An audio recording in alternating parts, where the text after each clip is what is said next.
சொல்லாடுகளும் இது கருத்துக்களுக்கான களம், வாதங்களுக்கான தளம். உலக திசையாவும் பறந்து வாழும் இனி ஒருவர்களே அன்பு வணக்கம்.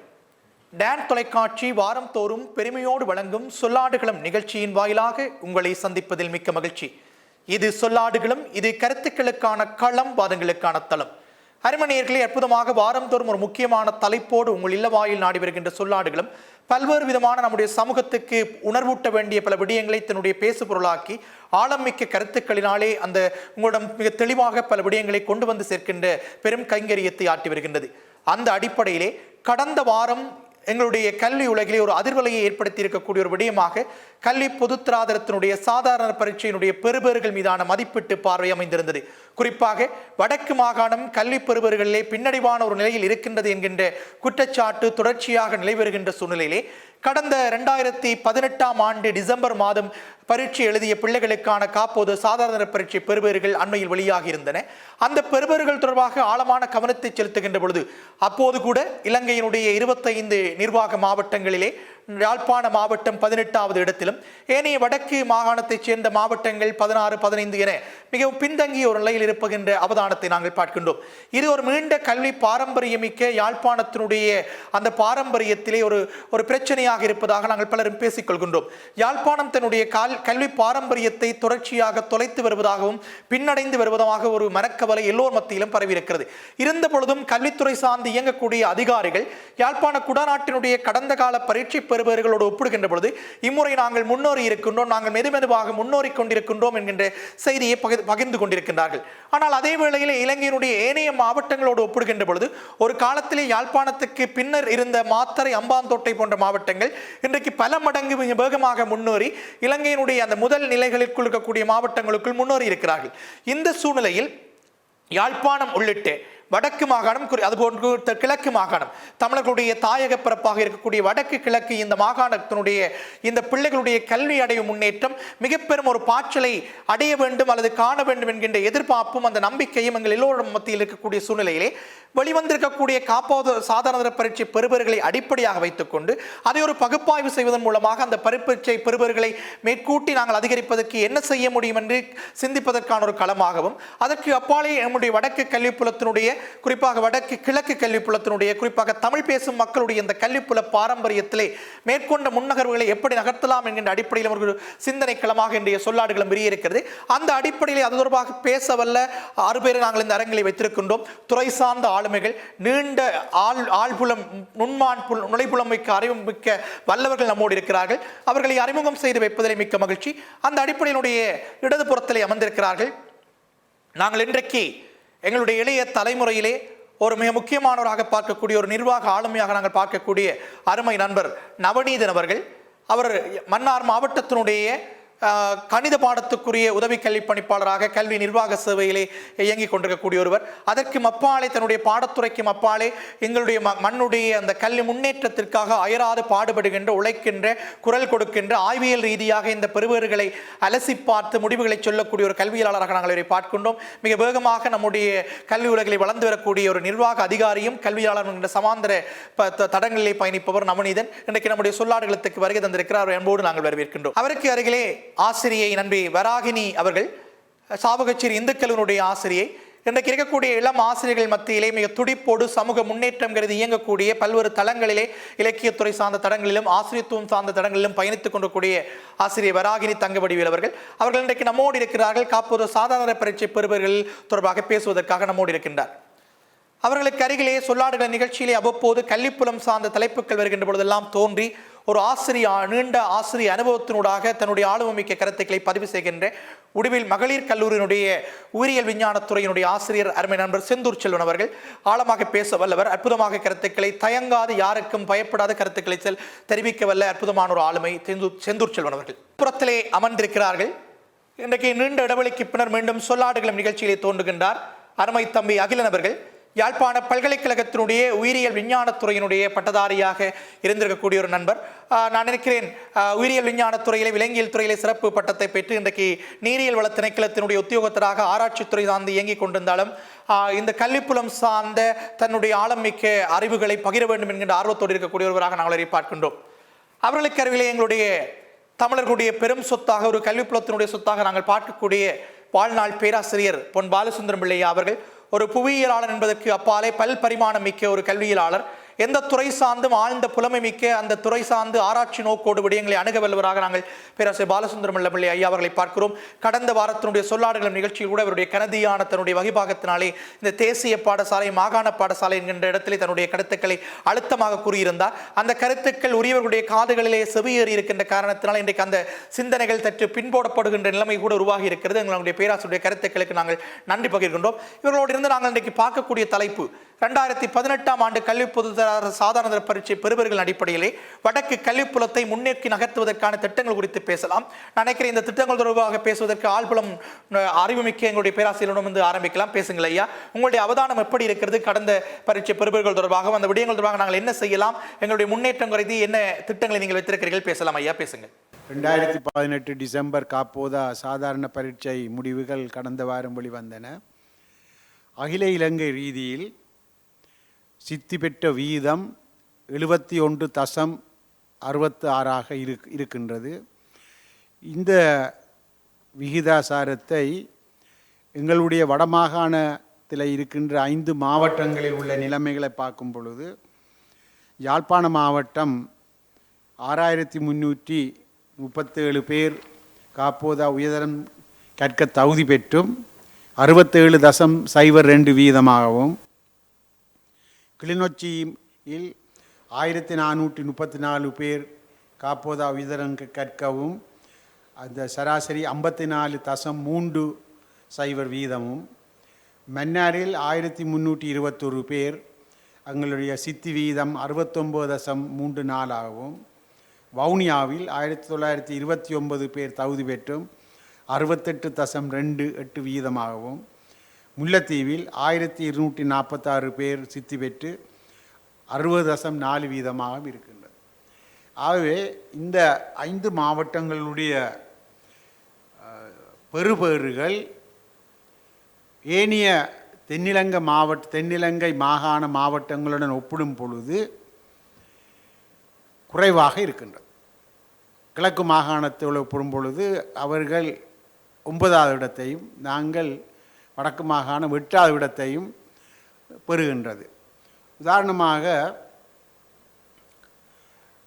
தலைவர் குறிப்பிட்ட மாதிரி இந்த ஹம்பாந்தோட்ட மாவட்டத்தை நாங்கள் எடுத்து பார்க்கும் பொழுது மிகவும் ஒரு காலத்தில் மிக பின்தங்கிய மாவட்டமாக இருந்தது. அங்கே சித்தி வீதம் 79.89 வீதமாக இருக்கிறது. அதே நேரத்தில் மாத்திர மாவட்டம் 79.24 வீதமாக இருக்கிறது. காலி மாவட்டம் 77.13 வீதமாக இருக்கிறது. ஆகவே இந்த மேற்கு மாகாணம், தென் மாகாணம், மத்திய மாகாணம் எல்லா மாகாணங்களும் வடக்கு மாகாணத்தினுடைய பெறுபேறுகளிலும் பார்க்க உயர்வாக இருக்கிறது. மத்திய மாகாணத்திலும் கூட தமிழ் மக்கள் கூடுதலாக வாழுகின்ற நுவரெலியா மாவட்டம் 63.67 தான் இருக்கிறது. ஆகவே இந்த தமிழ்மொழி மூல இருக்கின்ற மாவட்டங்கள் வடக்கு கிழக்குக்கு வெளியாலையும் தமிழ்மொழி மூல கல்வி கற்கின்ற மாகாண மாவட்டங்களில் தமிழ்மொழியில் சித்திய வீதர்களுடைய விகிதாசாரம் சற்று குறைவாக இருக்கிறதுனால மாவட்டத்தினுடைய சித்தி விகிதத்தையும் பின்தள்ளி இருக்கிறது. ஆகவே இந்த எங்களுடைய வடக்கு மாகாணத்தில் மொத்தமாக 12257 பேர் தான் காப்போதா உயர்தரம் கற்க இன்று தகுதி பெற்று இருக்கிறார்கள். அவை இந்த சித்தி வீதமும் குறைவு, ஒரு மாகாணத்தில் காப்போதா உயர்தரம் கற்பதற்கான மாணவர் எண்ணிக்கையும் குறைவாக இருக்கிறது. இது எங்களுக்கு ஒரு 2 பிரச்சனையாக இருக்கிறது. பாஸ் ரேட்டும் குறைவாக இருக்குது, நம்பர் அந்த எண்ணிக்கையும் குறைவாக இருக்கிறது. அதாவது வீதாசாரம் என்றால் இப்போ முல்லைத்தீவு 5 மாவட்டங்கள் இருந்தாலும் ஒவ்வொரு மாவட்டத்திலையும் ஒரு 1000 பேர் வரையில் தான், யாழ்ப்பாணத்தை தவிர மற்ற எல்லாம் 1000க்கும் 1500 2000க்குள்ளே தான் இந்த மாணவர் தொகை இருக்கிறது. அப்போ இது எங்களுக்கு ஒரு பெரிய ஒரு பின்னடைவு. அதை நாங்கள் இவ்வாறு நிற்கலாமோ. ஏன் இந்த பின்னடைவு ஏற்பட்டது என்றதுக்கு அதற்கு பல காரணங்கள் நாங்கள் சொல்லலாம். ஒன்று யுத்தத்தினுடைய அதனுடைய தாக்கம் இன்னும் குடும்பங்களுடைய பின்னணி இருக்கலாம். அதற்கு அடுத்தது அதே நேரத்தில் மிக முக்கியமான காரணம் வடக்கு மாகாணத்தில் இந்த கல்வி புலத்தோடு தொடர்புடைய மத்தியதர வகுப்பினருடைய எண்ணிக்கை மிகவும் குறைந்து போயிட்டு. அப்போ உங்களுக்கு தெரியணும், இந்த உலகளாவிய ரீதியில் working class, middle class, upper class என்று இந்த சமூக மட்டங்கள் இருக்கிறது. இந்த மத்தியதர வகுப்பினர் தான் கல்வி விழுமியங்களை உலகளாவிய ரீதியில் முன்னெடுக்கிற எல்லா நாடுகளில். ஒர்க்கிங் கிளாஸ், அதாவது தொழில் துறையில் ஈடுபட்டிருக்கின்ற அவர்கள் கல்வியில் நாட்டம் கொள்வது குறைவு. அவர்களுடைய சமூக பின்புலம் அதுகள் இருக்கின்ற. ஆகவே இந்த கல்வி வீழ்ச்சிக்கு ஒரு முக்கியமான காரணம் மத்தியதர வகுப்பினர் மிகவும் குறைவாகவும்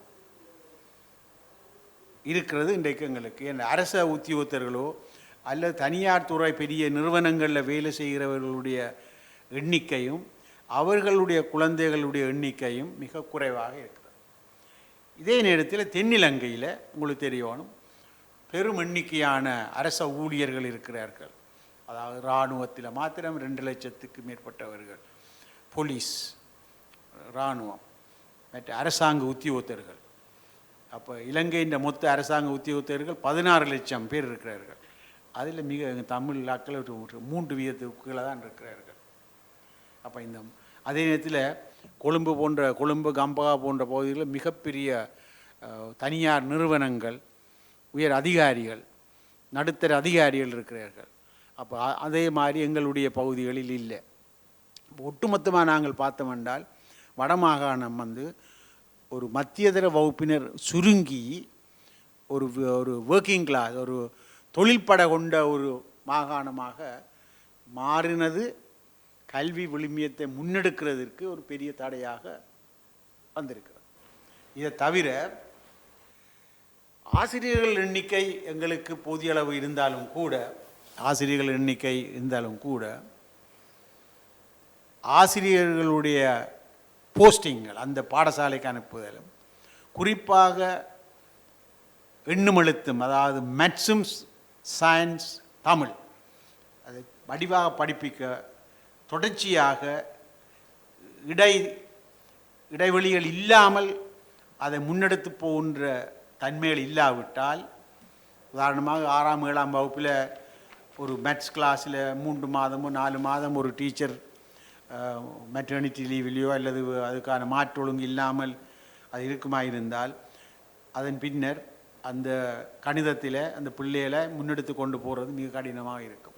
ஆகவே இந்த ஆசிரியர்கள் இருந்தாலும் போஸ்டிங்ன்றது மிக முக்கியமானது, தொடர்ச்சித்தன்மை முக்கியமான, அதிலையும் பிரச்சனை இருக்குது. ஆனால் இந்த போஸ்டிங்கன்ற பிரச்சனையில் வடக்கு மாகாணத்துக்கு மாத்திரமில்லை, இலங்கை முழுத்திலுக்கும் இது ஒரு பிரச்சனையான ஒரு விடயம். ஆனபடியாக நாங்கள் அதுக்குள்ளே இருந்து மற்ற மாகாணங்களும் இதே மாதிரி பிரச்சனைகளை எதிர்நோக்கிறார்கள். சிலமேம் சற்று குறைவாக இருக்கலாம். அடுத்தது இந்த பள்ளிக்கூடங்கள்லையும் இப்பொழுது உங்களுக்கு குறை சொல்லப்படுறது என்னென்றால், ஆசிரியர்களை கூடுதலாக நிர்வாக விடயங்களில் கூடின கரிசனை செலுத்தி இந்த படிவங்கள் நிரப்புதல், படிவங்கள் எழுதல், அதாவது கிளரிக்கல் ஒர்க்காக மாறிவிட்டது ஆசிரியர், அதாவது கிளரிக்கல் ஒர்க்குகள் கூடுதலாக, அதனாலேயும் அவர்கள் படிப்பிக்கிறதுக்கான சூழ்நிலையை குறைவாக இருக்கிறது என்று நிலை. ஆனால் இதுவும் நாடு முழுவதற்கும் பொருத்தமானது. அவை மேலும் எங்களுடைய எங்களுடைய கல்வியை முன்னேற்றுவதற்கு மிக முக்கியமான என்னுடைய கருத்து என்னென்றால், இந்த கண்ணங்கரா அவர்கள் மகா வித்தியாலயத்தை அமைத்த பொழுது வறுமையான குடும்பத்து பிள்ளைகளை கல்வி கற்பதற்காகத்தான் அவர்கள் விடுதியுடன் கூடிய பாடசாலைகளை அமைத்தார்கள். 1950-60கள் வரை யாழ்ப்பாணத்தில் பிரபல பாடசாலைகள் எல்லாவற்றிலையும் விடுதிகள் இருந்தது. அதனுடைய குடும்ப பின்புலம் பிள்ளைகளை தாக்காது. ஆனால் இன்றைக்கு விடுதிகள் இல்லாதபடியால் குடும்ப பின்புலம் பிள்ளைகளுடைய செயற்பாட்டை தாக்குது. அதாவது கவனித்து கொள்ளணும், அந்த 50, 60, 70 வருந்தனைக்கும் எல்லா பாடசாலைகள்லையும் உதாரணமாக நான் இந்து கல்லூரியில் படிக்கிற போது 1200 மாணவர்களில் 400 மாணவர்கள் வேற விடுதியில் இருந்தாங்க. அப்போ விடுதியில் இருக்கிற எங்களுக்கு வீட்டுச்சூழல் எந்தவித தாக்கத்தையும் ஏற்படுத்தாது. வீட்டுச்சூழல் வசதியாக இருந்தான்னா, வசதி இல்லாவிட்டா இருந்தான்னா, பணக்காரன் இருந்தான்னா, அல்லது இருந்தாலும் ஹாஸ்டலில் இந்த கல்வி புலம் இருந்தது. இப்போ இன்றைக்கு ஹாஸ்டல்கள் இல்லை. அப்போ இருக்கிற ஹாஸ்டல்களும் அந்த பாடசாலை நிர்வாகத்து கட்டமைப்பு இல்லாமல் அது ஒரு தொண்டு நிறுவனங்களால் அந்த பாதிக்கப்பட்ட புள்ளிகளுக்கு ஒரு இல்லாமல் ஒரு கல்வி புலத்துக்கான கட்டமைப்பில் இல்லை. இதனால் வீட்டு சூழலை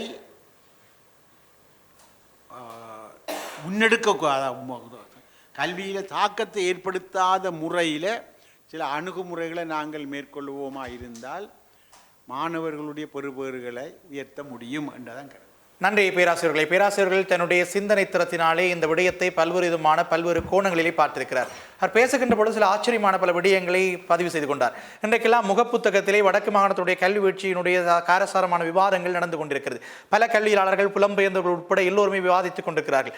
ஒவ்வொருவரும் தங்களுக்கு உட்பட்ட கருத்துக்களை தெரிவித்துக் கொண்டிருக்கிறார்கள். அண்மையில் கூட கரவெட்டி பிரதேச சபை கேபிள் டிவி அதற்கு காரணமாகிவிடும் என்ற காரணத்தினாலே 2 மணித்தியாலங்கள் கேபிள் டிவியை தடை செய்வதற்காக உத்தரவு பிறப்பித்திருக்கிறார்கள். அதனால் நீங்கள் சொல்லாடுகிற நிகழ்ச்சியை கூட பார்க்க முடிவதான சந்தர்ப்பம் கிடைக்காமல் கூட போகலாம். இது எவ்வளவு தூரம் பொருத்தமான முடிவு என்று நமக்கு தெரியவில்லை. ஆனாலும் பேராசிரியர்கள் பேசுகிறவர்கள் தான் நுணுக்கமான நுழைப்புலம் அறிவுமிக்கவர்கள் எப்படி அந்த விடயத்தை பார்க்கிறார்கள் என்று புரிகிறது.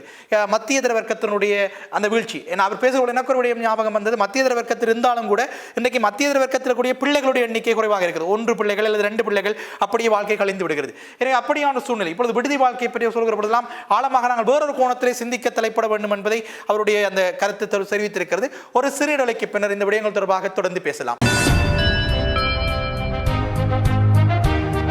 சொல்லாடுகளும் இது கருத்துக்களுக்கான களம், வாதங்களுக்கான தளம். மீண்டும் சந்திப்பதில் மிக்க மகிழ்ச்சி. இது டான் தொலைக்காட்சி பெருமையோடு வழங்கும் சொல்லாடுகளும் இது கருத்துக்களுக்கான களம், வாதங்களுக்கான தளம். அருமணியர்களே, ஒரு அற்புதமான பேசு பொருள் என்று எங்களுடைய விவாத பொருளாக இருக்கின்றது. அண்மையில் வெளிவந்திருக்கக்கூடிய காப்போத சாதாரண பரீட்சை பெறுபவர்களை மையப்படுத்தி இந்த கருத்தாடல் களம் அல்லது நாங்கள் பேசிக்கொண்டிருந்தாலும் கூட ஒரு மிகப்பெரிய மனக்கவலை பதிவாகவே இருக்கிறது. வடக்கு மாகாணத்தினுடைய பாரம்பரியம் மிக்க கல்விப்புலத்தை மீண்டும் முன்னோக்கி நகர்த்த வேண்டிய ஒரு தேவைப்பாட்டினுடைய சிந்தனை களமாகவே இந்த களம் இருந்து கொண்டிருக்கிறது. நாங்கள் இப்பொழுது நண்பர் நவநீதனோடு பேசலாம். இந்த துறை சார்ந்து இன்றைக்கு இயங்கக்கூடிய ஒரு ஆற்றல் மிக்க ஒரு அதிகாரியாக நாங்கள் அவரை பார்க்கிறோம். அவருடைய பார்வையில் ஒரு அந்த பெறுபவர்களுக்கு பொறுப்பு சொல்லக்கூடிய வகிபாகத்தை கொண்டிருக்கக்கூடிய அடிப்படையிலே அவருடைய சிந்தனை எப்படி இருக்கிறது? பேசுங்கள் நவநீதன். உண்மையில் வெளிவந்த காபோத சாதாரணதர பரீட்சை பெறுபவர்களின் அடிப்படையில் நாங்கள் எங்களுடைய வடக்கு மாகாணத்தினுடைய கல்வி பெறுபவர், அதாவது A-லெவல் காபோத உயர்தரம் கற்பதற்கு தகுதி பெற்றோர்களின் எண்ணிக்கை சம்பந்தமான ஒரு கலந்துரையாடலை அல்லது எங்களுடைய கருத்துக்களை பகிர்ந்து கொள்வதற்குரிய மேடையாக இதை நான் பகிர்ந்து கொள்கின்றேன். ஒரு அரச அதிகாரியாக அல்லாமல் இந்த சமூகத்தினுடைய ஒரு அங்கத்தவனாக எங்களுடைய சமூகத்தினுடைய அல்லது எங்களுடைய மாணவர்களுடைய எதிர்காலம் சம்பந்தமாக கதைக்க வேண்டும் என்கின்ற ஆதங்கத்தின் அடிப்படையில் தான் நான் இந்த நிகழ்விலே வந்திருக்கின்றேன். எங்களுக்கு தெரியும், எங்களுடைய கல்விப்புலம் எங்கள் வடக்கு மாகாணத்தினுடைய அல்லது வடக்கு கிழக்குடைய கல்வி பெறுபவர்கள் பல்வேறு பட்ட யுத்த சூழல்களால் வீழ்ச்சி அடைந்தது உண்மை. அதிலிருந்து மெல்ல மெல்லவாக நாங்கள் மீண்டு கொள்வதற்காக அல்லது மீளுவதற்கான முயற்சியை எங்களுடைய கல்விப்புலத்தில் உள்ள எல்லோரும் இணைந்து மேற்கொண்டிருக்கின்றோம். பேராசிரியர்கள் சொன்னது போல நாங்கள் ஒரு தனித்த கல்வி பாரம்பரியத்தை உடைய ஆக்கள். அதில் அந்த நிலைக்கு மீண்டும் பெற வேண்டும் என்று சொன்னால் எங்களுடைய முயற்சி, எங்களுடைய சூழ உள்ளவர்களுடைய முயற்சி, எங்களுடைய மாணவர்களுடைய முயற்சி, பெற்றோர்களுடைய முயற்சி எல்லாம் ஒருவர் தட்டி கொடுப்பதாக ஊக்குவிப்பதாக இருக்கும். இங்கே இந்த சிலர் கூறுகின்ற குற்றச்சாட்டுகள் எங்களுடைய கல்விப்புலம் விழுந்து கொண்டிருக்கின்றது என்பது கூட அவர்கள் எங்கள் மேல் கொண்டிருக்கின்ற அக்கறையாலே வைக்கப்படுகின்ற குற்றச்சாட்டை ஒழிய எங்களை தட்டி விழுத்துவதற்கான குற்றச்சாட்டு அல்ல. நிச்சயமாக. எனவே அந்த சந்தர்ப்பத்திலே நாங்கள் அந்த குற்றச்சாட்டுகளை ஆக்கப்பூர்வமான எங்களை வளர்த்துக் கொள்வதற்கான ஒரு சந்தர்ப்பமாக பயன்படுத்தி எங்களை சுய விமர்சனம் செய்து சுய மதிப்பீடு செய்து முன்னேற வேண்டிய ஒரு தேவை இருக்கின்றது. அது எங்களுடைய கல்விப்புலத்தில் இருக்கிற அரசு அதிகாரிகளாக இருந்தா என்ன, ஆசிரியர்களாக இருந்தா என்ன, அனைவருக்கும் அது அந்த பாரிய கூட்டு பொறுப்பு இருக்கின்றது. பேராசிரியர் சொன்னது போல் அந்த சித்தியடைந்த மாணவர்களின் சதவீதம் சொன்னார். அது எங்களுடைய பிள்ளைகள் பாடசாலையில் முதல் திறன் தோற்றும் போதே சித்தி அடைந்தால் இந்த 2ஆம் தடவை 3ஆம் தடவை தோற்று ஆக்களின் எண்ணிக்கை குறையும். அது குறைஞ்சால் எங்களுடைய சித்தி வீதம் தக்க வைக்கப்பட்டு கொண்டு இருக்கு. அதுக்கான ஒரு சின்ன ஒரு ஒழுக்கீட்டொன்று இந்த முறை பரீட்சை பெறுபவர்களை தெரிவதாக நான் உணர்கின்றேன். ஏனென்று சொன்னால் அந்த முதலாவது தடவை பாடசாலை பரீட்சை அதிகார தோற்றம் முதலாவது தடவை தோற்றுபவர்களே நாடளாவிய சித்தி வீதம் 73.05 75.09 அதிகரிச்சிருக்கு. முதலாவது தடவை தோற்றார்கள் 2 வீதம் அன்னளவு அதிகரிச்சிருக்கு. இது ஒட்டுமொத்த இலங்கை முழுவதும் ஒட்டுமொத்த இலங்கை. ஆனால் வடக்கு மாகாணம் 3.87 வீதம் அந்த அதிகரிப்பை காட்டியிருக்கிறது. நாடளாவிய சித்தி வீதம் 2 இருக்க வடக்கு மாகாணம் 3.87 இருக்கின்றது. தென் மாகாணம் 1 வீதம் தான் அதிகரிச்சிருக்கிறது. ஆனால் அவர்கள் ஏற்கனவே ஒரு நிலையை அடைந்திருக்கிறார்கள். 80.44 என்ற வீதத்தில் இருக்கிறார்கள். அந்த 79.41 இருந்து 80.44 1 வீதம் அதிகரித்திருக்கிறார்கள். ஒரு உயர்ந்த நிலைக்கு வந்த பிறகு அதிகரிப்புன்றது பெருமளவில் இராது. ஆனால் நாங்கள் இப்போ ஒரு ஆறுமுடுகளில் போகிற ஆக்கள் எங்களுடைய ஆறுமுடுகள் போதாது, அதாவது எங்களுடைய அதிகரிப்பு போதாது என்ற குற்றச்சாட்டை ஏற்றுக்கொள்ள தான் போயிடும். ஆனால் அதிகரிக்கின்றோம், மெதுவாக அதிகரிக்கின்றோம். ஒரு 11 வீதம் நாங்கள் பின்னுக்கு நிற்கின்றோம்.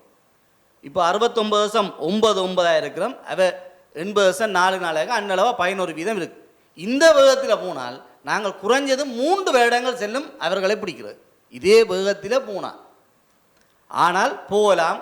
எங்களுடைய ஆசிரியர்களும் எங்களுடைய கல்வி அதிகாரிகளும் எங்களுடைய சமூகம் அதற்கான முயற்சியை மேற்கொண்டிருக்கின்றது. அதை தட்டி கொடுப்பதற்கு எங்களுடைய பல்கலைக்கழக சமூகத்தில் இருந்தும் முயற்சிகளை மேற்கொண்டிருக்கின்றார்கள். எனவே நாங்கள் எங்களுடைய மாணவ சமூகத்தை இப்பொழுது தட்டி கொடுக்க வேண்டும். ஒரு பொருள் இயங்காமல் இருந்தால் அப்படி இயங்காமலே இருக்கும், ஓய்விலே இருக்கும். இயங்கி கொண்டிருந்தால் அப்படி இயங்கி கொண்டே இருக்கும். இப்போ புறவிசைகள் தாக்காத போதுன்னு நியூட்டன் சொன்னார்.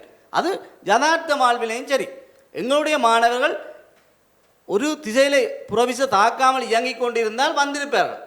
எங்களுக்கு புறவிசைகள் பலமாக தாக்கினது, யுத்தம் ஒரு காலத்தை தாக்கினது. அதில் இருந்து மீண்டு எங்களுடைய மாணவர் வருவோம் என்று சொன்னால் இப்பொழுது அவர்களை இந்த பொழுதுபோக்கு சாதனங்கள் கவனக்கலைப்பான்களாக வந்து மாணவர்களை யுத்தத்துக்கு பின்னரான சமூகத்தில் நாங்கள் பல பிரச்சனைகளை எதிர்கொள்கிறோம். அது இனங்காணப்பட்ட பிரச்சனைகள் இவ்வளவு இனங்காணப்படாத பிரச்சனைகளும் இருக்கின்றது. ஒரு பெற்ற பிள்ளைன்ற கல்வியில் பெற்றார், ஆசிரியர், அவற்றை சகபாடிகள், சூழல், இந்த கவனக்கலைப்பான்கள், டீச்சிங் மெத்தட்ஸ், அந்த அவர்களோட வசதி வாய்ப்புகள் எல்லாம் செல்வாக்கு செலுத்தும். ஆனால் இது எல்லா இடத்துல இலங்கை ஃபுல்லாக எல்லா பிள்ளைக்கும் அந்த பிரச்சனை இருக்கும். ஆனால் அந்த பிள்ளைகள் சிறு வயதிலேருந்தே இந்த பொழுதுபோக்கு கவனக்கலைப்பான்களுக்கு பழக்கப்பட்டதால் அவர்கள் அதை தங்களுக்கு ஏற்ற மாதிரி மேனேஜ் பண்ணக்கூடிய அல்லது தங்களுக்கு முகாமைத்துவம் செய்யக்கூடிய ஆளுமையை பெற்றிருக்கிறார்கள். உதாரணமாக கொழும்பில் அல்லது நீங்கள் மலையக பகுதிகளில் போனீங்கன்னு சொன்னால் பிள்ளை ஒரு ரூம்லேருந்து படிக்கும், அம்மா நடுக்கோர்லேருந்து டிவி பார்ப்பா. ஏன்னடா பிள்ளை சின்னலேருந்து அந்த டிவியோட பழகி பிள்ளைக்கு சலிச்சு போச்சு. எனக்கு தேவையான நேரம் டிவி பார்ப்பேன், தேவையில்லாத நேரம் நான் படிக்கணுமென்ற மனப்பாங்க அந்த ஆளுமையை பிள்ளைக்கு வளர்த்து விட்டார்கள், பெற்றார்கள். பாடசாலை சமூகம் சூழல் எல்லாம் வளர்த்துட்டு எங்களுடைய பிள்ளைகள் இப்பொழுதுதான் இதை கண்டிருக்கின்றார்கள். அதில் இருந்து இனி அவர்கள் அதுக்கு பழக்கப்பட்டு ஒரு ஒரு தலைமுறை கடந்த பிறகுதான் அந்த அவர்கள் அந்த பழக்கப்பட்டு அதை மேனேஜ் பண்ணக்கூடிய ஒரு சூழலுக்கு வருவார்கள் என்று நான் நினைக்கிறேன். ஆனால் யாழ்ப்பாண மாவட்டம் இந்த குற்றச்சாட்டை ஓரளவுக்கு கடந்திருக்கணும். ஏன்னு சொன்னால் நாங்கள் நீண்ட காலமாக இந்த பொழுதுபோக்கு சாதனங்களுக்கு இந்த கேபிள் டிவி சொன்ன மாதிரி எங்களுடைய சர்வேசனா சொன்ன மாதிரி கேபிள் டிவி போன்றவை எல்லாம் எங்களுக்கு 10 வருஷத்துக்கு மேலே பழக்கப்பட்டு. நான் எனக்கு இதில் இந்த இடத்துல ஒரு கேள்வி இருக்கிறது. யாழ்ப்பாண மாவட்டத்தினுடைய தொலைத்தொடர்பு சாதனங்களுக்கான செல்வாக்கையோடு ஒப்பிடுகிற பொழுது மன்னார், முல்லைத்தீவு, கிளிநொச்சி இந்த மாவட்டங்களிலே பறந்து வாழுகின்ற மக்களுக்கு இந்த தொலைத்தொடர்பு சாதன வசதி கிடைக்கிறது. அந்த பிள்ளைகளுக்கு அங்கே கேபிள் டிவி என்பதே கிடையாது. என்றால் இந்த தொகை நெருக்கமாக உள்ள இடங்களில் தான் இந்த பாவனை இருக்கிறது. அங்கே பெரும்பாலும் நான் கிளிநொச்சியிலே கூட எங்களுடைய தொலைக்காட்சியை பார்ப்பவர்களுடைய எண்ணிக்கையெல்லாம் மிக குறைவாக இருக்குது. இந்த சூழ்நிலையில் அங்கு இதனுடைய செல்வாக்கு இருக்குமா? தொலைத்தொடர்பு சாதனங்கள் என்று நான் இங்கே சொன்னது தனியாக டிவியை மட்டும் இல்லை. இப்போ எங்களுடைய சமூகத்திலே புதுசாக ஒன்று அறிமுகமாகும் பொழுது எனக்கு கிடைக்காத என்னுடைய பிள்ளைக்கு கிடைக்க வேண்டும் என்று சொல்லி அல்லது என்னுடைய சகோதரத்துக்கு கிடைக்க வேண்டும் என்று சொல்லி எங்களுடைய பெற்றார்கள் அல்லது வெளிநாட்டில் இருக்க புலம்பெயர்ந்த எங்களுடைய உறவுகள் தங்களுடைய பிள்ளைக்கு அதை வாங்கி கொடுக்கும். ஒரு தொலைபேசியோ அல்லது டிவியோ ஏதோ ஒன்றா கொடுக்கும். அது பிள்ளையை முழுமையாக மலங்கடிக்காட்டாலும் பகுதி அளவில் ஒரு தாக்கத்தை உண்டாக்கும். உலகில் தொழில்நுட்ப மாற்றம் அல்லது இந்த பொழுதுபோக்கு சாதனங்கள் மாற்றம் கட்டாயம் ஏற்படும், அதை நாங்கள் தவிர்க்கலாம். ஆனால் அந்த மாற்றத்தை மேனேஜ் பண்ணக்கூடிய அந்த மாற்றத்தை முகாமை செய்யக்கூடிய அளவுக்கு பிள்ளையை நாங்கள் மாற்றணும், வளர்ப்போம். அதுதான் முக்கியம். இப்போ நீ பூனை பாவிக்காதுன்னு நாங்கள் சொல்ல முடியாது, டிவியை பாவிக்கான்னு சொல்ல முடியாது. பூனை பாவிக்கணும், டிவியை பாவிக்கணும், இன்டர்நெட்டை பாவிக்கணும். ஆனால் அதை ஆக்கப்பூர்வமாக எங்களுக்கு ஏற்ற மாதிரி கல்வியை வளர்க்கக்கூடிய மாதிரி பயன்படுத்தக்கூடிய அளவுக்கு பிள்ளையை நாங்கள் கொண்டு வர வேண்டிய தேவை எங்களுக்கு இருக்குது. நன்றி நவனிதன். நவனிதனுடைய பார்வை ஒரு அதிகாரி என்கின்ற அடிப்படையில் தான் அவருடைய நோக்கநிலை இருக்கிறது. பரீட்சை பெறுவதற்குரிய அந்த அவர் அழகாக சொன்னார், பரீட்சை பெறுவர்களை வடக்கு மாகாணத்தினுடைய அதிகரிப்பு இன்றைக்கு ஏனைய மாவட்டங்களோடு ஒப்பிடுகிற பொழுது ஒப்பீட்டளவில் அதனுடைய அதிகரிப்பு வீதம் அதிகரித்திருக்கிறது. இந்த வகத்தில் நாங்கள் போனால் 3 வருடங்களிலேயே எட்டிப்பிடிப்பதற்கான வாய்ப்புகள் இருப்பதாக நம்பிக்கை தருகின்ற செய்தியை தந்திருக்கிறார். அதே நிலையில் இந்த பெறுபவர்களுடைய அந்த வீழ்ச்சி நிலை அல்லது பெறுபவர்களுடைய சற்று பின்னடைவான நிலைக்கான காரணமாக அவர் இந்த பொழுதுபோக்கு சாதனங்களை பார்க்கின்றார். ஆனாலும் ஆழமாக பார்க்கின்ற பொழுது பல்வேறு பார்க்கிற பொழுது தனித்து அதை மட்டும் குற்றம் சொல்லிவிடலாமா என்கின்ற ஒரு கேள்வி இருக்கிறது. இதற்கு பின்னாலே நான் பேசுவதாக இருந்தால் இந்த விடயத்தில் பல விடயங்களை பேசலாம். எல்லோரும் பேசிவிட்டால் ஒரு நாங்கள் முடிவுக்கு வரலாம். நாங்கள் இப்பொழுது செந்தூர் செல்வனோடு பேச முடியும். ஒரு ஆசிரியராக நீங்கள் இந்த முறை வந்திருக்கக்கூடிய கல்வி பொது சாதாரண பெறுபவர்களை அடிப்படையாக வைத்துக்கொண்டு வடக்கு மாகாணத்தினுடைய பெறுபேற்று அதிகரிப்புக்கு அல்லது வீழ்ச்சிக்கு என்ன காரணங்கள் அல்லது அதிகரிப்பதற்கு என்ன விடயங்களை கையாளலாம் பேசுங்கள்.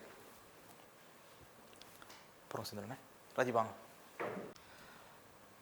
டான் டிவி சொந்தங்கள் அத்தனை பேருக்கும் அன்பான வணக்கங்கள். இன்றைக்கு ஒரு ஆக்கப்பூர்வமான தலைப்பை உங்களது சொல்லாடுகளும் எடுத்து உங்கள் முன் பரப்பியிருக்கிறது. கல்வி பொதுத்தராதர சாதாரண பரீட்சை பெறுபவர்களிலே நாங்கள் அடைந்திருக்கக்கூடிய சாதனைகளுடைய அளவு தளர்ந்திருக்கிறது அல்லது தளர்வு போக்கை காட்டிக்கொண்டிருக்கிறது.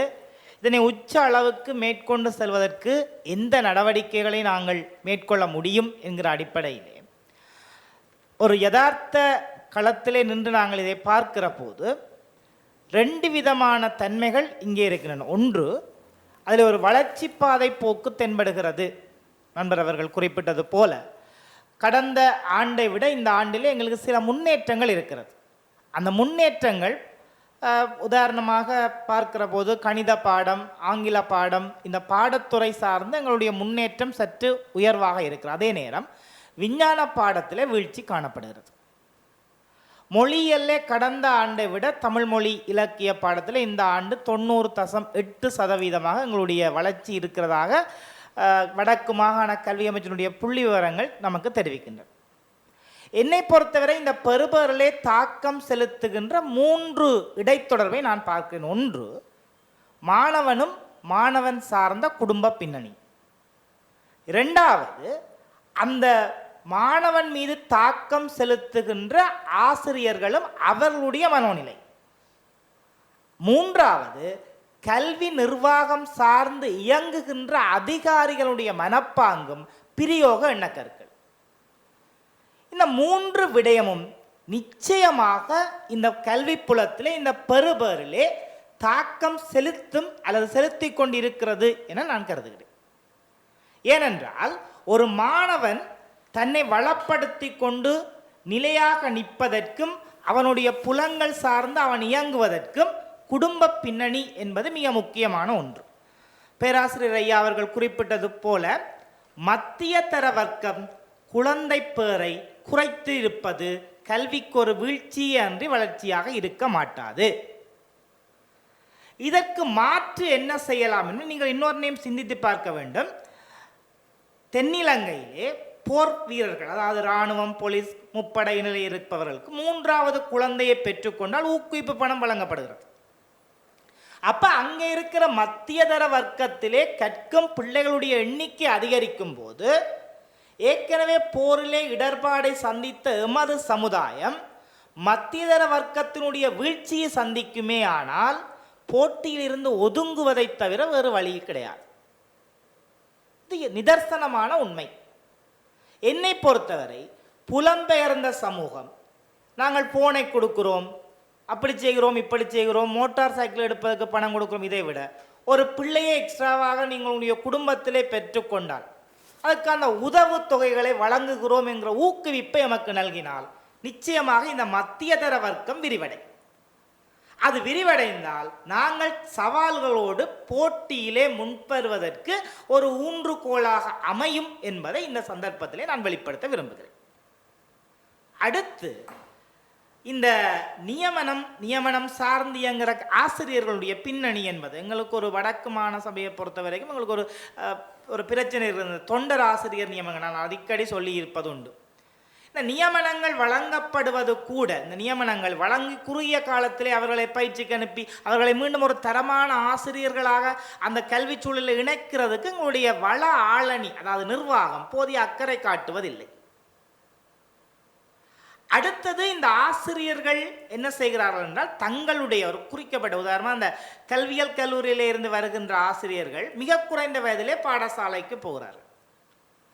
அது அவர்களுடைய உளரீதியில் அதை நாங்கள் கல்வி மாணி பட்டனரியாக 2 வருடங்களை இன்னும் அதிகரித்து ஒரு தரமான ஆசிரிய வளத்தை இந்த சமூகத்துக்கு கொடுப்போமே ஆனால் மாணவனுக்கும் பிள்ளைகள் ஆசிரியருக்கும் இடையிலான அந்த இடைத்தொடர்பு இன்டராக்ஷன். இப்ப செந்தூர்செல்வன், இந்த விஷயங்கள் நாடு முழுவதுக்கும், அந்த கல்வியக்கல்வியிலிருந்து பட்டதாரி வழியில் நாடு முழுவதுக்கும் பொதுவானதான் இல்லையா? பொறுத்த வரைக்கும் இன்னொரு விடயத்தை நான் சொல்லிக்கொள்ள விரும்புகிறேன். யாழ்ப்பாணம் இந்து கல்லூரி என்னுடைய ஆசிரியர், அங்கே படிப்பிக்கின்ற ஒரு பெண் ஆசிரியர், அவர் கல்வியல் கல்லூரி முடித்தவர். அவர் தன்னுடைய சேலை அணிந்து வருகிற போது இந்த சட்டை மேலே போடுகிற சட்டையில் பின்பக்கத்தை டபுள் ஹார்ட் ஷேப்பில் வெட்டி வைத்திருக்கிறார். இந்த ஆசிரியை திரும்பி பிளாக் போர்ட்டில் ஒரு கருத்தை எழுதுகிற போது பின்னால் இருக்கிற மாணவனுடைய நிலை பற்றி நீங்கள் குறிப்பிடுங்கள் பார்க்கலாம். ஆசிரியர்கள் சமூகத்தினுடைய ரோல் மாடல்ஸ், அதுதான் அந்த காலத்தில் செய்தார்கள்.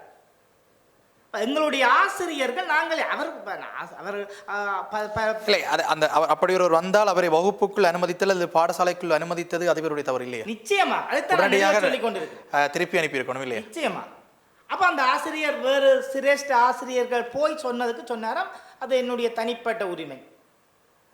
இப்போ பலதை தனிப்பட்ட உரிமை என்று எடுத்துத்தான் எங்களுடைய சமூகத்தினுடைய குட்டிச்சுவராகி வைத்திருக்கிறார்.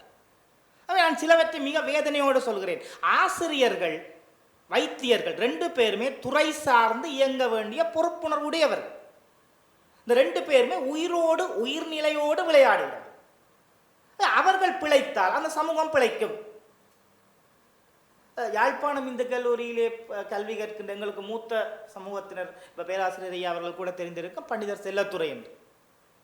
அவருடைய வரலாற்றை பற்றி சொல்லுகின்ற அவரிடம் கற்ற மாணவர்கள் சொல்லுவார்கள், பாடசாலைக்கு அரை நாள் விடுபடுத்தார் என்று. ஏனென்றால் அவருடைய தாயினுடைய மரணச்சடங்கு அந்த அளவுக்கு அந்த என்னன்னு சொல்வது மிக நேர்த்தியான தன்னுடைய அந்த பக்குவத்தை உணர்ந்த ஆசிரியர்.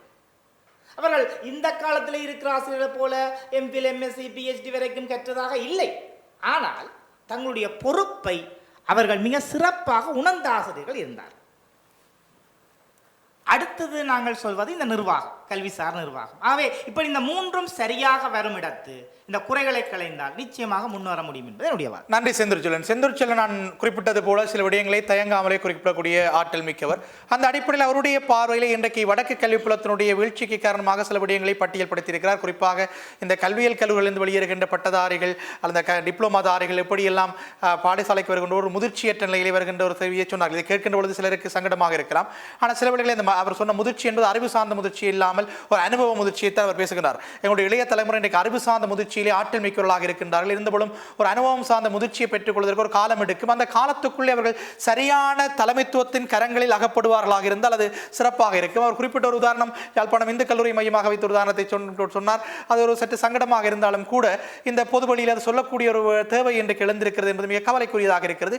இது யாழ்ப்பாணம் இந்து கல்லூரி அதிபருடைய செவிகளுக்கு சமர்ப்பணம் என்று சொல்லிக்கொண்டு ஒரு சிறிய இடைவெளிக்கு பின்னர் மீண்டும் சந்திக்கலாம்.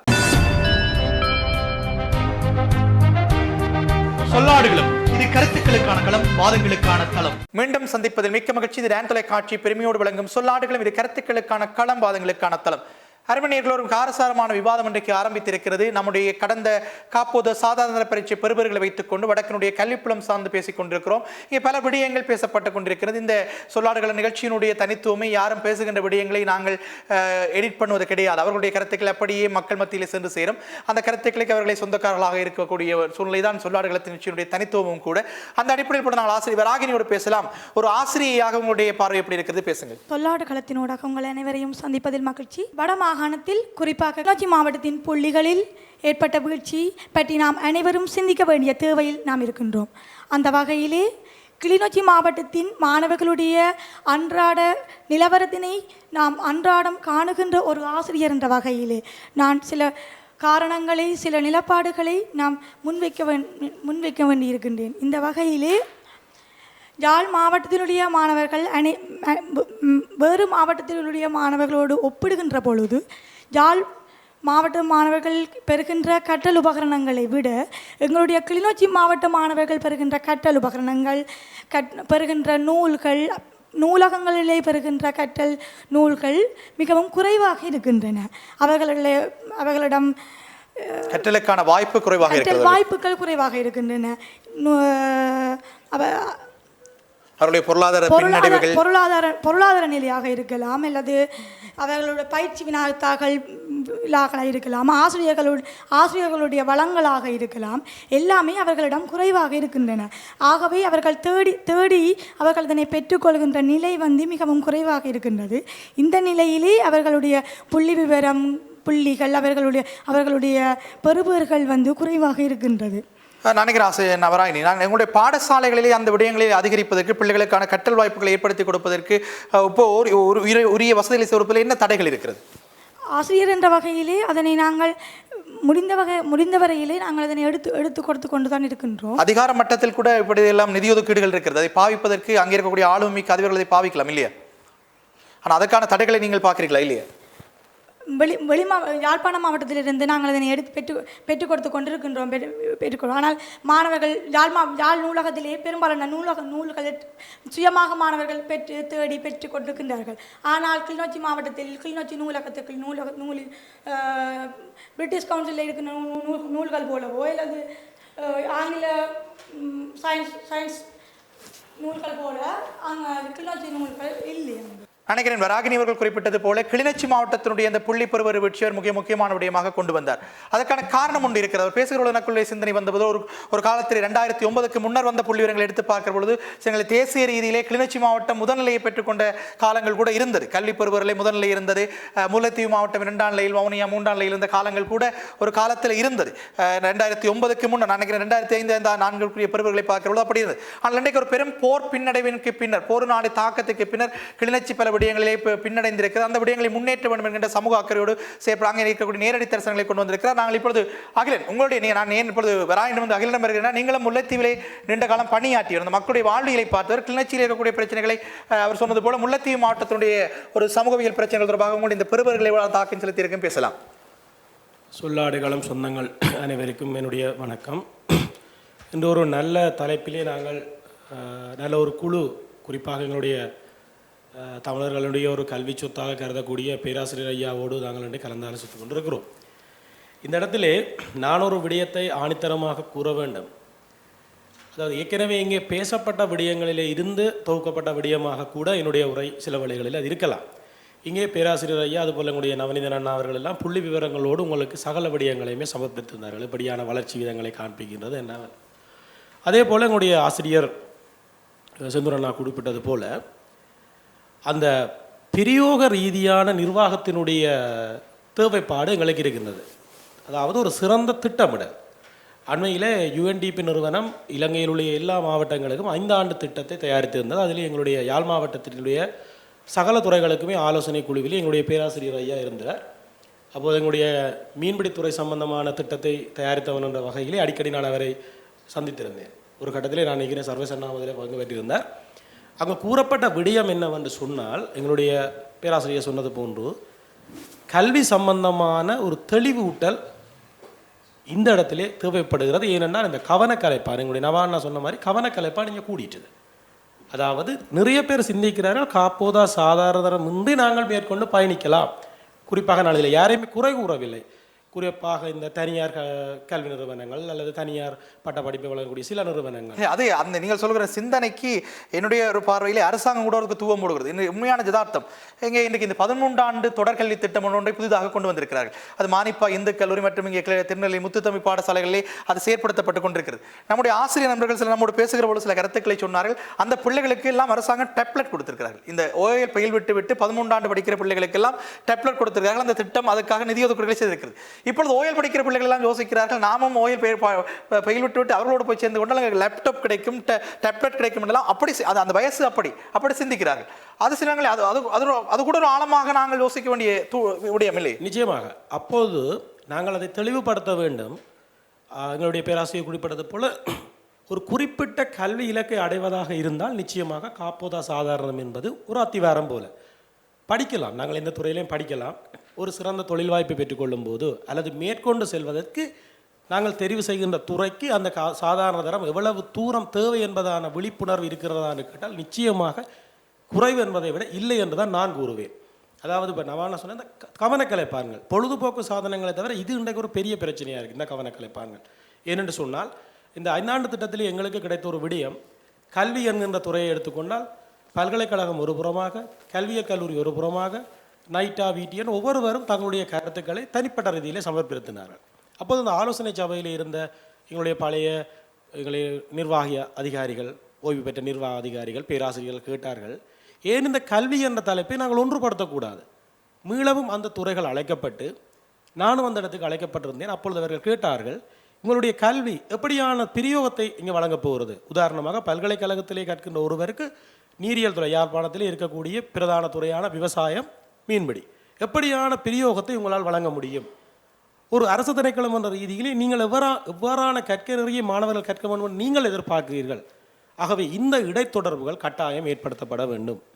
அது தவிர முக்கியமான பிரச்சனையாக நாங்கள் கருதக்கூடிய விடயம் என்னவென்று சொன்னால், யாருமே இன்று நிறைய பட்டிமன்றங்கள் நடத்தலாம். ஒரு மாணவனுடைய கல்வியிலே பெற்றாரா ஆசிரியரா, பாடசாலையா, இப்படியெல்லாம் போனாலும் கூட யாருமே நாங்கள் தவறவிட முடியாத ஒரு பாத்திரமாக இருக்கிறது பெற்றார் என்கின்ற பாத்திரம். ஒரு வயதில் கல்யாணம் கட்டமாட்டேன் இருந்தால் தவிர நிச்சயமாக நாங்கள் தாங்க வேண்டிய பாத்திரம் பெற்றார். ஐயா சொன்னது போல முன்பு விடுதிகள் இருந்த பொழுது அந்த குடும்ப சூழல் செல்வாக்கு செலுத்தவில்லை. ஆக இந்த குடும்ப சூழல் ஒரு மாணவனுடைய கல்வியிலே அதிக செல்வாக்கு செலுத்துகிற பட்சத்திலே ஒரு ஆசிரியர் வீட்டை சொன்னால் அவரும் பெற்றார் தான். இந்த பெற்றார் என்கின்ற வகைபாகம் மிக முக்கியமானது. இப்பொழுது பொழுதுபோக்கு சாதனங்களை எப்படி முகாமித்துவம் செய்வது என்பதாக கதைக்கப்பட்டது. அதுக்கு அந்த முகாமித்துவத்திலே பெற்றார்கள் முக்கியமான பங்கை எடுக்க வேண்டும். அது எந்த துறையாக இருந்தாலும் நாங்கள் பெற்றாருங்கிற வகைபாகத்தில் இருக்கிற ஆக்கள். ஆகவே அதை நாங்கள் யார் மீதும் பழி சொல்லாமல் குறை சொல்லாமல் ஏற்றுக்கொள்ள வேண்டும். திட்டமிடலிலே இன்றைக்கு எங்களுடைய வைத்திய அதிகாரியும் எங்களோடு இணைந்திருக்கிறார்.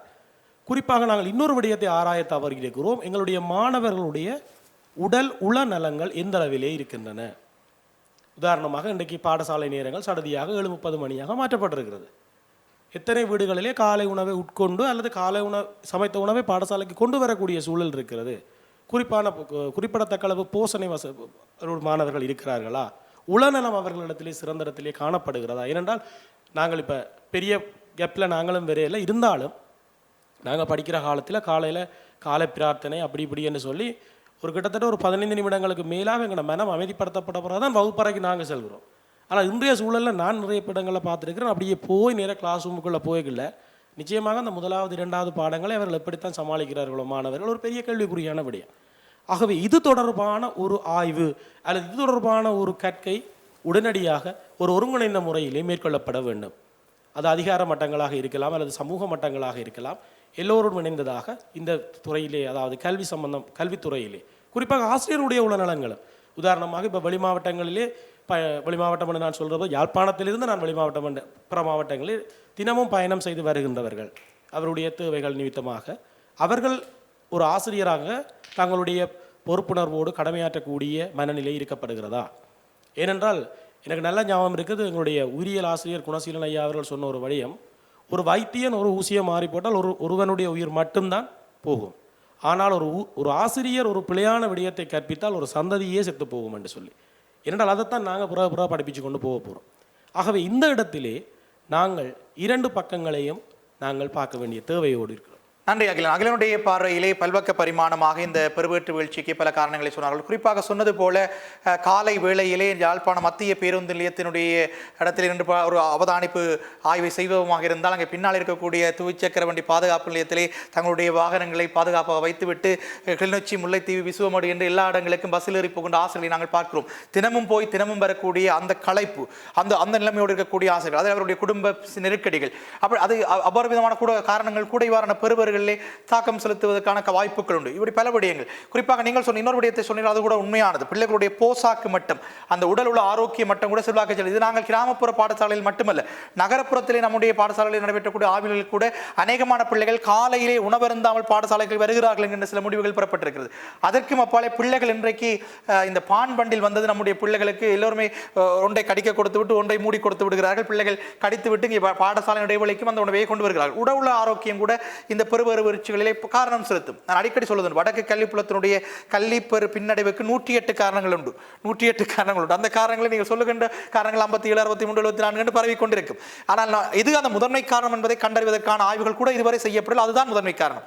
கல்விப்புலத்திலே இன்று வரைக்கும் ஒரு ஆய்வு சத்தியமாக செய்யப்படவில்லை. வடக்கு கல்வி பின்னடைவுக்கு என்ன காரணம் என்பதற்கு துல்லியமான ஒரு விஞ்ஞானபூர்வமான ஆய்வு செய்யப்பட வேண்டியவர்களால் செய்யப்படவில்லை என்கின்ற ஒரு வருத்தம் கூட இருக்கிறது. நாங்கள் இப்பொழுது வைத்திய அதிகாரியோடு பேசலாம். உங்களுடைய பார்வையிலே நீங்கள் இந்த கல்வி பின்னடைவை எப்படி பார்க்கிறீர்கள்? டான் டிவி நேயர்களுக்கு மீண்டும் ஒரு வணக்கம். சொல்லாடுகளம் ஊடாக உங்கள் அனைவரையும் சந்திப்பதிலே மகிழ்ச்சி. உண்மையிலே இந்த காலத்தின் அவசியமான ஒரு கருத்துக்களம் மூலம் உங்களை சந்திப்பதிலே மகிழ்ச்சி. இந்த நாங்கள் இப்பொழுது எல்லாரும் பேசுகின்ற இந்த பின்னடைவு என்பதற்குரிய வரவிலக்கணங்களை நாங்கள் யோசிக்க வேண்டும். நாங்கள் எதை எதிர்பார்த்தோம், எதிலே இருந்து பின்னடைவை நோக்கி இருக்கிறோம் என்பதை நாங்கள் பார்க்க வேண்டும். ஏற்கனவே இங்கே பலருடைய கோணங்களிலே எதிர்பார்த்து தங்களுடைய கருத்துக்களை தெரிவித்திருந்தார்கள். ஆனால் நான் உண்மையிலே எங்களுடைய யாழ்ப்பாண சமுதாயத்தை நாங்கள் பின்னடைவு என்று சொல்வதை விட நாங்கள் இந்த கிமு கிபி என்றது போல நாங்கள் எங்களுடைய 2009க்கு பின்னர் அதற்கு முன்னர் என்ற காலப்பகுதியாக நாங்கள் ஆராய வேண்டியிருக்கிறது சகல சமூக நடத்தை மாற்றங்களை.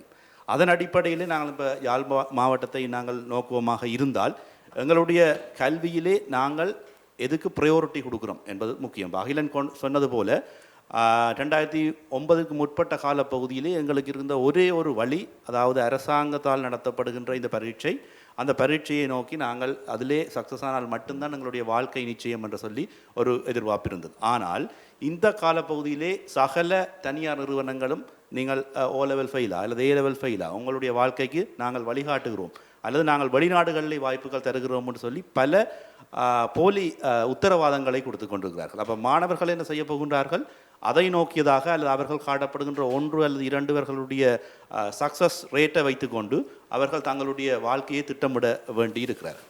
அப்போ நாங்கள் ப்ரையாரிட்டிஸ் என்று பார்த்தோம்னா முதல் மாணவர்களுடைய அந்த ப்ரையாரிட்டி மாறுகிறது. அதாவது நான் அப்போது மெயின் எய்மாக இருந்தது வைத்தியர்களாக அல்லது பொறியியலராக மாற வேண்டும் என்று. ஆனால் இப்பொழுது நாங்கள் அடுத்தடுத்த கட்டங்களை நோக்கி பார்க்கின்ற போது கொழும்பில் இருக்கிற ஒரு மாணவன் என்ன செய்கிறாரோ அதே மாதிரி நான் செய்யக்கூடிய வாய்ப்பு கிடைக்கிறது என்று சொல்லுகின்ற போது யாழ்ப்பாணம் வளமை போல 2 கட்ட நிலையே போகிறது. நாங்கள் வெஸ்டர்ன் வேர்ல்டை நோக்கி போகிறதும் இல்லை, எங்களுடைய சாதாரண வளமையான நடைமுறைகளை நோக்கி போகிறதில்லை. அதை விட இன்னொரு மிக முக்கியமான விடயம், யாழ்ப்பாணத்தை மையப்படுத்தி சர்வதேச பாடசாலையுடைய ஆதிக்கம் வந்துவிட்டது. அந்த பாடசாலைகள் ஒரு குறித்த ஒரு மீத்திறன் உள்ள பிள்ளைகளை உள்வாங்கி கொண்டு விட்டார்கள். அந்த பாடசாலையுடைய பெறுவர்கள் அவர்கள் எங்களுடைய கல்வி முறைமைக்குள்ளே அந்த பிள்ளைகள் இல்லை, ஒரு ஆற்றல் மிக்க அதிக எண்ணிக்கையான அங்கேயும் மடங்கி கொண்டார்கள். அந்த சர்வதேச பாடசாலை ஒரு கிளையை திறந்தார்கள் மானிப்பாயிலே, அது போதாது இப்பொழுது 2 கிளையை நகரத்திலையும் திறந்து விட்டார்கள். அதற்குள்ளும் ஏராளமான பிள்ளைகள் போய் சேர்ந்திருந்ததும் கூட ஒரு பின்னடைவு காரணமாக இருக்கு. உண்மையிலே அப்படியான பாடசாலைகளுக்கு சென்ற மாணவர்கள் சிலவேளை தங்களுடைய எதிர்காலத்தை துளைத்திருக்கிறார்கள் என்றால் மீண்டும் எங்களுடைய பழைய கல்வி திட்டத்துக்கு வர முடியாமல் அவர்களுடைய திட்டத்தின் அடிப்படையிலே வெளிநாடுகளுக்கு செல்ல முடியாமலும் பலர் அவ்வாறு மாட்டிக்கொண்ட நிலைமைகள் இருக்கிறது. இப்போ உண்மையில் நாங்கள் இந்த விடயத்தை பார்க்கின்ற போது நான் நினைக்கிறேன் ஆசிரியர்கள் தொட்டு சென்ற அந்த விடயத்தை நான் எடுத்து செல்கிறேன். அதாவது கல்வி நிர்வாகம் சார்பான எங்களுடைய பிரச்சனைகளை பற்றி நாங்கள் பார்த்தமாக இருந்தால் முக்கியமாக நான் நினைக்கிறேன் இங்கே கல்வித்துறை சார்ந்தவர்கள் இருக்கிறார்கள். நீங்கள் பார்த்தீங்கன்னா நாங்கள் படிக்கிற காலத்திலே ஆசிரியர்கள் கற்பிக்கிறார்களோ இல்லையோ எங்களுடைய அந்த 40 நிமிடங்களும் எங்களுடைய வகுப்பறையில் இருப்பார்கள். ஆனால் இன்றைக்கு வகுப்பறைக்கு உரிய நேரத்துக்கு சென்று அந்த உரிய நேரத்திலே வகுப்பறையை விட்டு வெளியேறுகின்ற ஆசிரியர்களின் எண்ணிக்கை மிக குறைவு. உண்மையிலே ஒரு மாணவனுடைய மாற்றம் பெற வேண்டும் என்றால் தனியாக பாடத்திட்டமோ அல்லது பாடத்திலே சொல்லப்பட்ட விடயங்கள் மட்டும் அவருடைய பரீட்சைக்கு முக்கியமானதாக இல்லை. எங்களுக்கு இன்றும் பல ஆசிரியர்கள், நான் பேர் குறிப்பிட்டு சொல்லக்கூடிய தவகுலசிங்கம் ஆசிரியர்கள் இப்பொழுதும் எங்களுடைய கண்ணுக்கு நிற்பார். அவருடைய ஆளுமை, அவர் எப்படி அந்த பாடத்தை கையாளுகிறார், மற்றது அந்த பாடத்தை எவ்வாறு தயார் செய்து வருகிறார், நோட்ஸ் எடுத்து. இன்றைய ஆசிரியர்கள் எத்தனை பேர் நோட்ஸ் எடுத்து தங்களுடைய பாடசாலைகளுக்கு போகிறார்கள். அப்போ ஏற்கனவே சொல்லியிருந்தார்கள் வைத்தியர்களும் ஆசிரியர்களும் உண்மையிலே உயிர்களை கையாளுகின்ற ஒருவர்கள். அப்போ அவர்கள் அதை தயார் செய்யாத நிலையிலே போகின்ற போது என்ன நடக்கப் போகுது, மாணவர்களுக்கு புதிய விடயங்களோ அல்லது சரியான முறையிலே அந்த விடயங்கள் எடுத்து கூற முடியாத ஒரு நிலைமை ஏற்படுகிறது. அது மட்டுமல்ல, எங்களுடைய நிர்வாகத்துறையிலே இவை ஆசிரியர் குறிப்பிட்டது போல ஆசிரியர்களுடைய கண்டிப்புகள் அல்ல அவர்களுடைய நடத்தைகளை கண்ட்ரோல் பண்ணக்கூடிய அளவிலே அதிபர்கள் கூட இன்று இல்லை. ஏனென்று சொன்னால் அதிபர்கள் கூட தங்களுடைய ப்ரையாரிட்டி மாறுகிறது. முந்தைய அதிபர்களுக்கு ப்ரையாரிட்டி இருந்தது தங்களுடைய பாடசாலை முன்னிலை பாடசாலையாக வர வேண்டும். ஆனால் இப்பொழுது என்ன நடக்குதுன்னு சொன்னால் அவர்களுடைய ப்ரையாரிட்டியும் மாறுகிறது, ஆசிரியர்களுடைய ப்ரையாரிட்டியும் மாறுகிறது, அதே போல் மாணவர்களுடைய ப்ரையாரிட்டியும் மாறுகிறது. இதற்கு மேலதிகமாக எங்களுடைய பெற்றோர்கள் இன்று தாங்கள் என்ன இண்டிகேட்டர்ஸாக பாவிக்கிறோம், தன் மகன் படிக்கிறாரா இல்லையா, இல்லை படிக்க போகிறாருன்ற எத்தனை டியூஷனுக்கு தன் பிள்ளை போகிறார் என்று தான் பார்க்குறாரே ஒழிய ஒரே விடயத்தை ஒரு ஆசிரியரிடமிருந்து 5 வகையாக கேட்கிறாரே ஒழிய புதிய விடயமோ அல்லது அந்த பிள்ளை அதை அப்ளிகேஷன் செய்யக்கூடிய வாய்ப்போ அந்த பிள்ளைக்கு கிடைக்கப்படுவதில்லை. எங்களுக்கு ஞாபகம் இருக்கிறது, எங்களுடைய பெரும்பாலான விடயங்களுடைய எங்களுடைய அம்மா வந்து சமைக்கின்ற போது அல்லது அங்கே வீட்டில் இருக்கின்ற போது மீட்டு பார்க்குறதுக்குரிய வாய்ப்புகளை உருவாக்கி கொடுப்பார். ஆனால் இன்றைய பிள்ளைகள் வந்து வீட்டை போகிறது 10 மணிக்கு, திரும்பி விடிய காலமே 7 மணிக்கு எழும்பி போகிறதுல பெற்றோருடைய செலவழிக்கிற நேரம் குறைகிறது. அதே போல் பெற்றோர்கள் இருவரும் வேலைக்கு செல்வதால் மாணவர்கள் மகன் எந்த நிலையில் நிற்கிறாருன்னு தெரியாது. மகன் ஃப்ரெண்ட் ஒரு இந்த டியூஷனுக்கு போகிறாருன்றா போல் அந்த டியூஷனுக்கு போகிறது. இப்போ அதே போல் இன்னொரு டியூஷன் பெட்டராக இருக்குது, அங்கே சனம் கூடவே இருக்குன்னு அங்கே போகிறார்கள். அங்கே மாணவனுக்கு என்ன கிடைக்கப்படுகிறது என்பதை நாங்கள் கணிப்பதில்லை. அப்போ பொதுவாக நீங்கள் சொன்னது போல பல காரணிகள் சேர்ந்து எங்களுடைய இந்த நிலைமைக்கு தந்திருக்கிறது. ஆகவே நாங்கள் இதை பழையபடி கொண்டு போக வேண்டுமாக இருந்தால் பலர் குறிப்பிட்டது போல தொடர்பான ஆய்வுகள் செய்யப்பட்டு நாங்கள் சரியான காரணிகளை கண்டறிஞ்சு நாங்கள் அதை சரி செய்தால் மட்டுமே எங்களுடைய இந்த வீழ்வு இன்னும் வீழ்வாகாமல் இருக்கும் என்று சொல்லி வாய்ப்புக்கு நன்றி கூறிவிடுவார்கள். நன்றி ராஜீவ். ராஜீவ் அவர்களுடைய கருத்தின் அடிப்படையிலே பல விதமான கருத்துக்களை சொல்லியிருக்கிறார். குறிப்பாக ஆசிரியர்களுடைய அந்த தயார்படுத்தலை சொன்னார். அதை பார்க்கிற பொழுது நாங்கள் பேராசிரியர் அவர்கள் முன்னர் குறிப்பிட்ட கருத்து ஞாபகம் வந்தது. அண்மையில் ஒரு புள்ளிவரம் வந்தது. நம்முடைய ஆசிரிய ஆளனுடைய அந்த தகுதி நிலை பற்றி தேசிய ரீதியாக பார்க்கிற பொழுது வடக்கு மாகாணத்துடைய ஆசிரிய தகுதி என்பது 3ஆம் நிலையிலே இருக்கிறது. மேல் மாகாணம் மத்திய மாகாணத்துக்கு அடுத்த ரீதியிலே தங்களுடைய பட்டத்துக்கு மேலான தகமையை கொண்டிருக்கக்கூடிய அநேகமான ஆசிரியர்கள் நம்மோடு இருக்கிறார்கள். கலாநிதி பட்டம் பெற்றோரோடு ஆசிரியர் சேவை இருக்கக்கூடிய நிலைமை வடக்கு மாகாணத்தில் இருக்கிறது. அதற்கு முப்பாலே முது தத்துவமான எம்ஃபில் என்று சொல்லக்கூடிய எம்ஃபில் இன் எஜுகேஷனை பெற்றிருக்கக்கூடிய பல ஆசிரியர்கள், பல நூற்றுக்கணக்கான ஆசிரியர்கள் வடக்கு புறத்தில் இருக்கிறார்கள். சாதாரணமாக அநேகமான எல்லா ஆசிரியர்களுமே டிப்ளமா இன் எஜுகேஷன் இருக்கிறது, post graduate diploma in education இருக்கிறது, எம்இடி இருக்கிறது. சாதாரணமாகவே இது கூட இது சொல்லுகின்ற பொழுது சங்கடமாக இருக்கலாம். அந்த துறை சார்ந்தவர்களின் அடிப்படையில் சிலர்களை ஆசிரியர்கள் தங்கள் முன்னேற்றம் குறித்து எடுக்கக்கூடிய அக்கறையினால் கூட சில வீழ்ச்சிகள். அவங்க எங்களுடைய பேராசிரியர் சொன்னார், ஒரு ஆசிரியர் ஒரு பாடசாலையில் 3 மாதங்கள் 4 மாதங்கள் இல்லாவிட்டால் ஒரு பிரச்சனையாகிவிடும். இந்த குறிப்பாக வன்னிப்பிரிவில் பிறப்புகளில் அது குறிப்பாக கணித விஞ்ஞான ஆங்கிலத்துறைகளை கற்பிக்கின்ற ஆசிரியர்கள் கல்விமுகா முதுமானி கற்கைகள் அது முழு நேர டிப்ளமா கற்கிறவர்கள் ஒரு வருடம் கற்கை விடுமுறை எடுக்கிறார்கள். அந்த நேரம் அந்த பாடத்துக்கு மாற்றி ஏற்பாடுகள் செய்வதில் பல சங்கடங்கள் இருக்கிறது. எனவே ஒரு பிள்ளை ஒரு வருடம் ஒரு ஆசிரியர் இல்லாமலே தன்னுடைய காலத்தை ஓட்டிவிட்டால் அடுத்த வருடத்தை கொண்டு செல்வது இப்படி பல விதமான 108 காரணங்கள், இது 69 காரணமாக கூட இருக்கலாம். இப்படி பல்வேறு விதமான காரணங்கள் இருக்கிறது. இந்த காரணங்கள் எது சரியானது என்பதை கண்டுபிடிப்பதற்கான ஒரு விஞ்ஞானபூர்வமான ஆய்வை நோக்கி நாங்கள் அகர வேண்டும். எனவே அருமையர்களே, நாங்கள் இந்த விடயங்கள் தொடர்பாக நாளையும் பேச இருக்கிறோம். இன்றைக்கு ஒரு ஆரோக்கியமான விவாதத்துக்கான ஒரு அடித்தளம் இடப்பட்டிருக்கிறது. இந்த அடித்தளத்திலிருந்து நாங்கள் நாளையும் பல விடயங்களை பல்வேறு கருத்துக்களை பேச இருக்கிறோம். எனவே எங்களுக்காக நாளையும் நீங்கள் காத்திருங்கள் என்று சொல்லி இதுவரை நேரமும் ஒளிப்பதிவில் இணைந்திருந்த ஒளிப்பதிவாளர் மதுரன் குழுவினருக்கு நன்றி சொல்லி, படத்தொகுப்பில் இணைந்திருந்த நண்பர் துவாரகனுக்கு நன்றி சொல்லி, மீண்டும் நாளை உங்கள் அனைவரையும் சந்திப்போம் என்கிற நம்பிக்கையோடு விடைபெற்றுக் கொள்கிறேன். நான் என்று உங்கள் அன்பின் நண்பன் சர்வேஷ். நன்றி, வணக்கம்.